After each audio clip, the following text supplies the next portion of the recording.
Reporter का। हम इस वक्त भोपाल के लाल परेड ग्राउंड पर ही मौजूद हैं, जहां पर राज्य स्तरीय जो कार्यक्रम है वो हर साल आयोजित किया जाता था, लेकिन इस साल तैयारियां हैं। यहाँ देख सकते हैं आपके ध्वजारोहण को लेकर किस तरीके की जो व्यवस्था है वो की जानी है, उसकी तैयारियां की जा रही हैं। परेड को लेकर भी यहाँ पर रिहर्सल है, लेकिन जो जानकारी दी गई है वो इस बार परेड ग्राउंड पर जैसे होती थी वो नहीं होगी, असेंबल तरीके से ही यहाँ पर की जाएगी और मुख्यमंत्री के संदेश का जो वाचन है वो यहाँ से किया जाएगा। लोगों से अपील की गई है कि वो देखिए, मैं अपने कैमरा सहयोगी से कहूँगा कि वो एक बार ये दिखा दें कि जो रिहर्सल है वो तिरंगा किस तरीके से फहराया जाएगा 15 अगस्त को, उसकी रिहर्सल इस वक्त की जा रही है, उसकी तैयारी की जा रही है कि पूरी तरीके से सुनिश्चित कर लिया जाए कि जब मुख्य आयोजन हो तो किसी तरीके का कि कोई गड़बड़ी की गुंजाइश न रह जाए। तो आम लोगों से ये अपील की गई है कि वैसे तो यहाँ पर हर साल आयोजन होता था, उनके देखने की भी व्यवस्था की जाती थी, लेकिन इस बार वो घरों पर ही रहें और घरों से ही स्वतंत्रता दिवस का जो मुख्य आयोजन है वो देखें और जो खुशी है हर साल की तरह वो वैसे ही रहेगी, भले ही कोरोना ने कुछ प्रतिबंध लगा दिए हों।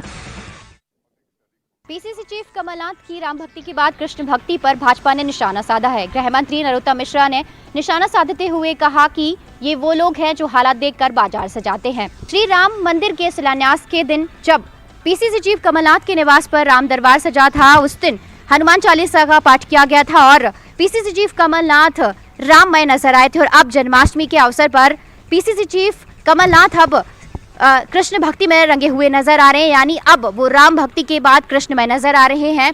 और जो श्री कृष्ण दरबार है वो पीसीसी चीफ कमलनाथ के निवास पर सजाया गया है, यानी आज वहां पर भगवान श्री कृष्ण का जन्मोत्सव मनाया जाएगा, तो जयकारे भी लगाए जाएंगे। ऐसे में गृह मंत्री नरोत्तम मिश्रा ने पीसीसी चीफ कमलनाथ पर निशाना साधा है, कहा है कभी सुंदरकांड करते हैं तो कभी कृष्ण दरबार सजाते हैं। कुछ लोग ऐसे ही होते हैं जो हालात देखकर बाजार लगाते हैं। पीसीसी चीफ कमलनाथ के जन्माष्टमी से पहले अर्जुन बनने वाले वायरल पोस्ट पर भी गृह मंत्री नरोत्तम मिश्रा ने तंज कसा है। गृह मंत्री ने कहा है कि अर्जुन ने ऐसी हालात नहीं की थी सेना की जैसी अभी हो गई है। कांग्रेस में 20 लोग भी नहीं हैं तो इंचार्ज कैसे बना दिया। बीजेपी नेता ही राम की भक्ति, कृष्ण की भक्ति यानी भक्ति में रमे हुए नजर आते थे, लेकिन अब जिस तरह से उपचुनाव से पहले कांग्रेस भगवान की भक्ति में रमी हुई नजर आ रही है, तो ये भक्ति बीजेपी नेताओं के गले नहीं उतर रही है। मध्य प्रदेश कांग्रेस के अध्यक्ष और पूर्व मुख्यमंत्री कमलनाथ की कृष्ण भक्ति पर बीजेपी के महासचिव कैलाश विजयवर्गीय ने तंज कसा है। उन्होंने कहा कि उम्र के इस ढलान में कमलनाथ का जो ईश्वर के प्रति प्रेम जागा है, उसको लेकर मेरी उनको शुभकामनाएं। कांग्रेस के प्रदेश अध्यक्ष कमलनाथ के जन्माष्टमी मनाने पर बीजेपी नेता कैलाश विजयवर्गीय ने तंज कसते हुए कहा कि कमलनाथ जी को भगवान के प्रति अनुराग इस उम्र में जागा है। ये जीवन तो उनका अच्छा निकल गया और अगला जीवन भी अच्छा होगा, क्योंकि भगवान का स्मरण व्यक्ति के कई जन्म जन्मांतरों के पापों को धो देता है। इस जीवन में तो उन्होंने 5 स्टार सुविधाओं को भोगा है और अब उम्र के ढलान में ईश्वर के प्रति उनका प्रेम जागा है, तो उनको मेरी शुभकामनाएं। वहीं जन्माष्टमी पर कांग्रेस के प्रदेश सचिव राकेश सिंह यादव ने एक पोस्टर जारी कर कमलनाथ को अर्जुन बताया और कहा कि ये अर्जुन ही मध्य प्रदेश में कौरवों का सर्वनाश करेंगे। वे ज्योतिरादित्य सिंधिया को दुर्योधन और 25 विधायकों को कौरव बता रहे हैं। इस पर कैलाश विजयवर्गीय ने पलटवार करते हुए कहा कि ये कांग्रेसियों की चाटुकारिता है। राम मंदिर निर्माण के भूमि पूजन के मौके पर कांग्रेस ने हनुमान चालीसा का पाठ कराया था और अब जन्माष्टमी के अवसर पर कमलनाथ कृष्ण भगवान की पूजा अर्चना करा रहे हैं और यही बीजेपी को बर्दाश्त नहीं हो रहा है। प्रदेश में 27 विधानसभा सीट पर होने वाले उपचुनाव से पहले कांग्रेस ने अपने मीडिया विभाग सेल को मजबूत करना शुरू कर दिया है। इसको लेकर अब कांग्रेस पार्टी एक्सपर्ट की मदद लेने का काम कर रही है। इसके तहत कांग्रेस पार्टी के राष्ट्रीय अध्यक्ष पवन खेरा आज भोपाल पहुंचे। साथ ही कांग्रेस आईटी सेल के रोहन गुप्ता भी भोपाल आए। उन्होंने मीडिया विभाग के पदाधिकारियों के साथ बैठक कर प्रदेश से जुड़े मुद्दों पर कांग्रेस पार्टी को आक्रामक रुख अख्तियार करने के टिप्स दिए। दरअसल कांग्रेस पार्टी प्रदेश सरकार के खिलाफ लगातार आक्रामक रुख अख्तियार कर रही है, लेकिन अब सोशल मीडिया के जरिए भी कांग्रेस को मजबूत बनाने की दिशा में काम तेज हो गया है और इसी को लेकर कांग्रेस पार्टी के आईटी सेल के अध्यक्ष रोहन गुप्ता ने पार्टी पदाधिकारियों को टिप्स दिए हैं, यानी कि 27 विधानसभा सीटों पर किस तरीके से कांग्रेस पार्टी आक्रामक रुख अख्तियार करेगी और कौन कौन से मुद्दों को सोशल मीडिया के जरिए उठाएगी, इसको लेकर मंथन किया गया। साथ ही इस बात की ट्रेनिंग भी पार्टी पदाधिकारियों को दी जाएगी ताकि वो अपने अपने इलाकों में पहुंचकर किस तरीके से कांग्रेस संगठन को मजबूत कर सकें, साथ ही प्रदेश सरकार की नीतियों के खिलाफ जनता तक अपनी आवाज पहुंचा सकें। कुल मिलाकर कांग्रेस पार्टी की कोशिश है कि सोशल मीडिया के जरिए कांग्रेस पार्टी की आवाज को जनता तक पहुंचाया जाए और इसी को लेकर कांग्रेस आईटी सेल अब सक्रिय होता हुआ नजर आ रहा है। और यही कारण है कि आज आईटी सेल के अध्यक्ष रोहन गुप्ता ने पार्टी पदाधिकारियों के साथ बैठक कर उनको खास टिप्स देने का काम किया है। ग्वालियर में जन्माष्टमी के मौके पर गोपाल मंदिर में भगवान राधा कृष्ण को 100 करोड़ से ज्यादा के गहनों से सजाया गया है। साल में ये एक दिन ऐसा होता है जब भगवान राधा और कृष्ण रियासतकालीन गहनों से सजते हैं। ग्वालियर में भी आज जन्माष्टमी का पर्व धूमधाम के साथ मनाया जा रहा है। इस मौके पर ग्वालियर के फूलबाग स्थित गोपाल मंदिर में भगवान राधा कृष्ण को 100 करोड़ से ज्यादा के गहनों से सजाया गया। आपको बता दें कि सिंधिया रियासत के राजाओं ने इस मंदिर का निर्माण करवाया था। 100 साल से ज्यादा इस पुराने मंदिर में सोने, चांदी, हीरे, मोती, तमाम आभूषणों के 100 करोड़ से ज्यादा के गहने हैं। देश आज़ाद हुआ तो सिंधिया राजाओं ने इन गहनों को सरकार को सौंप दिया था। उस वक्त इन गहनों को सरकार ने अपने अधिग्रहण में लेकर बैंक के लॉकर में रखवा दिया था।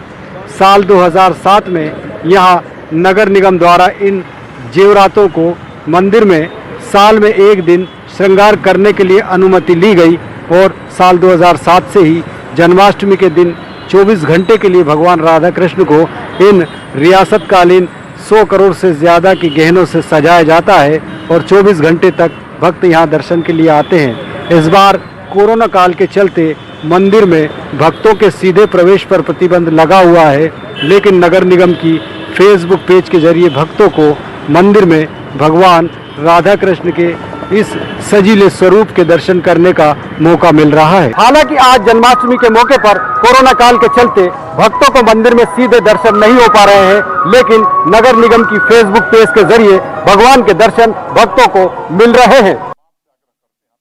12 ज्योतिर्लिंगों में से एक उज्जैन के महाकालेश्वर मंदिर में रोजाना तकरीबन 10,000 से अधिक श्रद्धालु मंदिर में दर्शन के लिए पहुंचते हैं। ऐसे में बड़ी संख्या में सैनिटाइजर और अन्य साधनों की जरूरत यहाँ पर मंदिर में पड़ती है। मंदिर में इसी बात को ध्यान में रखते हुए दिल्ली की एक संस्था माधव प्रसाद चौरसिया एजुकेशन ने मंदिर समिति को 600 लीटर सैनिटाइजर, 6,000 मास्क और 1 लाख सैनिटाइजर के पाउच यहाँ पर दान दिए हैं। और ये बात सिर्फ इसीलिए क्योंकि बड़ी संख्या में श्रद्धालु यहाँ पर पहुंचते हैं और रोजाना सैनिटाइजर और अन्य साधनों की यहाँ पर जरूरत पड़ती है। कहते हैं ना कि पहला सुख निरोगी काया, और इस निरोगी काया को संतुलित रखने के लिए जिम आज से ओपन हो चुके हैं। ये आप देख रहे हैं कि किस तरह से लोग सारी चीज़ों को, नियमों को मानते हुए अब जिम की शुरुआत हो चुकी है। तो लोग अपनी फिटनेस को ध्यान में रखते हुए मशीनों को प्रयोग कर रहे हैं। जिस तरह से शासन ने गाइडलाइन जारी की है और ये बताया गया है कि नियमों को रखकर ही, ध्यान में रखकर ही इस तरह से वर्कआउट किया जाए और साथ ही यहाँ पर जिम में जितने भी लोग आएँ उनको सैनिटाइज किया जाए, प्रॉपर डिस्टेंस का पालन किया जाए। इस तरह से आप देख रहे हैं कि जिम की शुरुआत है, क्योंकि तकरीबन 140 दिन के बाद अब ये जिम ओपन हो रहे हैं। इन्हें एक प्रोफार्मा भर के देना होगा जिसमें नियमों को मानते हुए सारी चीज़ों का जिक्र करना होगा। तो कह सकते हैं कि व्यायाम को लेकर अब शासन ने गाइडलाइन जारी कर दी है। किस तरह से फिटनेस के जो चाहने वाले हैं वो अपनी फिटनेस को फिर से बरकरार रख सकते हैं, इसे ध्यान में रखते हुए जिम ओपन हो चुके हैं। आज से प्रदेश भर के जो तमाम जिम है, जिले की जो जिम है, उन्हें खोलने की अनुमति दे दी गई है।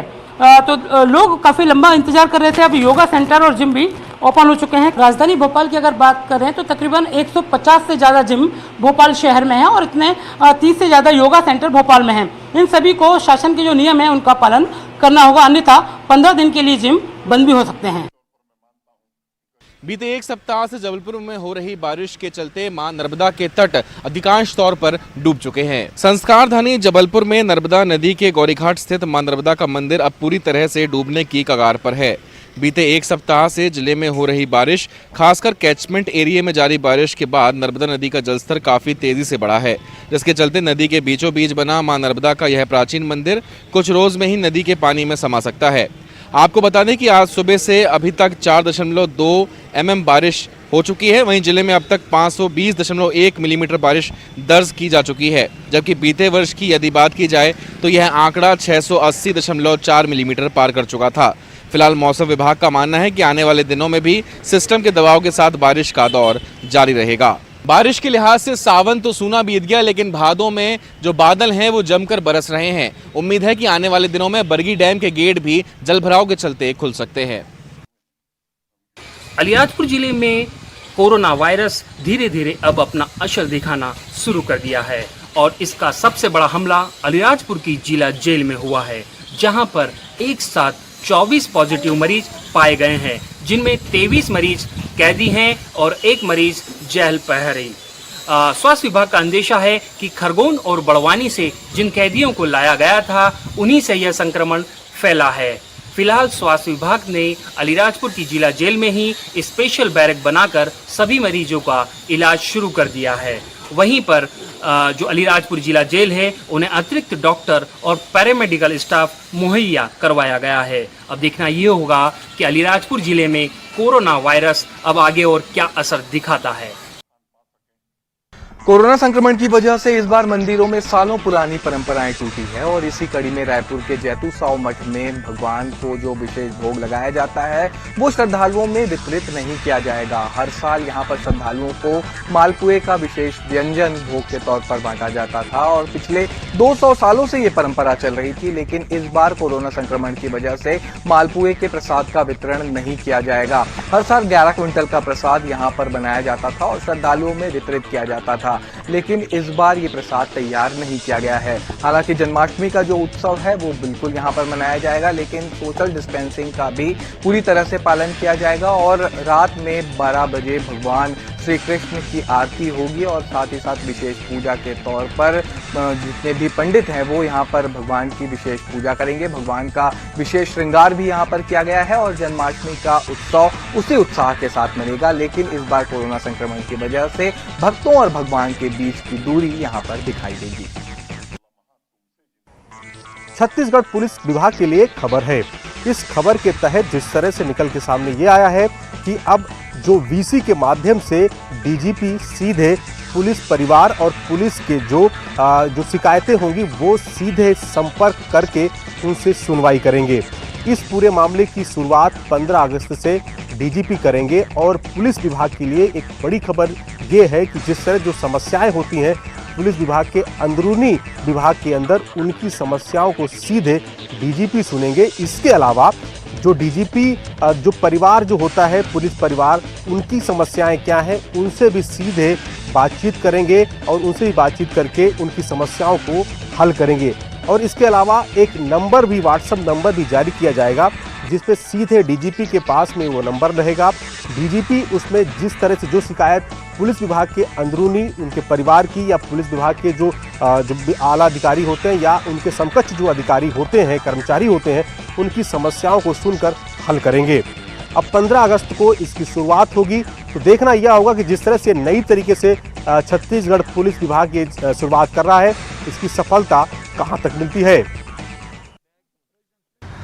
लॉकडाउन से लोगों को भले ही राहत मिल गई है, लेकिन महिलाओं द्वारा मनाया जाने वाला पर्व तीजा इस बार महिलाओं को अपने ससुराल में ही मनाना पड़ेगा। महिलाओं के द्वारा तीजा का पर्व मायके में मनाया जाता है, लेकिन संसाधनों का बंद होना ही ये कारण है कि महिलाएं अब एक ज़िले से दूसरे ज़िले और अपने घर से मायके नहीं जा पाएंगी और इस त्यौहार में बड़ी बाधा संसाधन ही आ रहा है, जिसमें बसें, ट्रेन और अन्य संसाधन हैं जो कोरोना महामारी के कारण नहीं चल रही हैं। और हम आपको बता दें कि प्रदेश सरकार के द्वारा एक आदेश जारी हुआ था कि बसें चलाई जाएं, लेकिन जो मोटर ऑपरेटर हैं, जो बस मालिक हैं, उनका डीजल का किराया भी और डीजल भत्ता भी नहीं निकलने के कारण ये निर्णय लिया गया कि इन्हें बस को खड़े करना पड़ गया है और बसों के पहिए अभी भी थमे नज़र आ रहे हैं। तो कहीं ना कहीं जो छत्तीसगढ़ का बड़ा पर्व है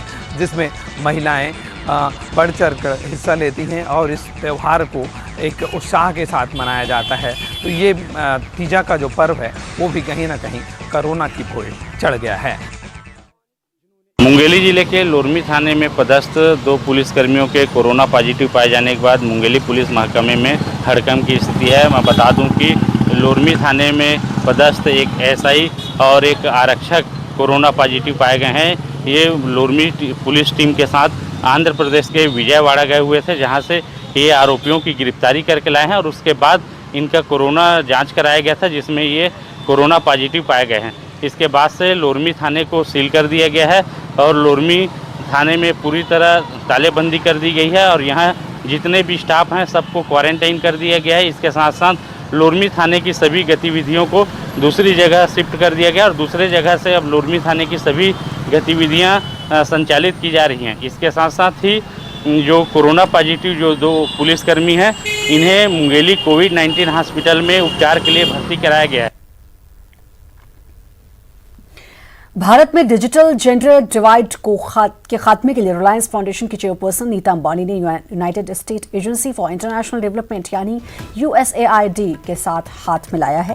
मंगलवार को मुंबई में हुए विशेष कार्यक्रम में अमेरिकी राष्ट्रपति की बेटी और एडवाइजर इवांका ट्रंप मुख्य अतिथि के तौर पर मौजूद रही। इवांका ने कहा कि इसके जरिए महिलाओं के आर्थिक सशक्तिकरण में मदद मिलेगी और इसी के लिए WGDP फंड बनाया गया है। वहीं मुंबई के कार्यक्रम को वर्चुअली संबोधित करते हुए रिलायंस फाउंडेशन की चेयरपर्सन नीता अंबानी ने कहा कि उन्हें ये घोषणा करते हुए खुशी और गर्व है कि USAID के साथ साझेदारी करके रिलायंस फाउंडेशन और WGDP साथ आ रहे हैं।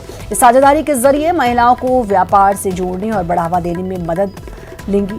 वहीं WGDP के साथ पूरे भारत में वुमेन कनेक्ट चैलेंज लॉन्च किया जाएगा ताकि जेंडर डिवाइड खत्म हो। आपको बता दें, अमेरिकी राष्ट्रपति डोनाल्ड ट्रंप ने 2019 में दुनिया भर में महिलाओं के आर्थिक सशक्तिकरण के लिए वुमेन्स ग्लोबल डेवलपमेंट प्रॉस्पेरिटी यानी WGDP इनिशिएटिव को लॉन्च किया था, जिसे बनाने में इवांका ट्रंप ने महत्वपूर्ण भूमिका अदा की थी।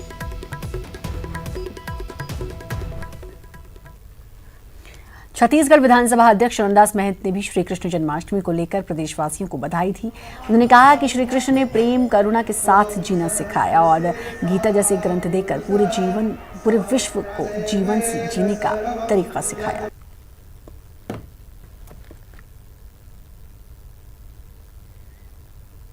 इस कृष्ण ने हमें जीना सिखाया, प्रेम सिखाया, करुणा सिखाया, दया सिखाया और हम सबको एक गीता जैसा रहस्यमय ग्रंथ देके पूरे विश्व को अपने रास्ते पर अपने जीवन को जीने का तरीका सिखाया। और इसी के साथ फिलहाल इस बुलेटिन में इतना ही। बाकी खबरों के लिए लगातार बने रहिए न्यूज़ 18 मध्य प्रदेश।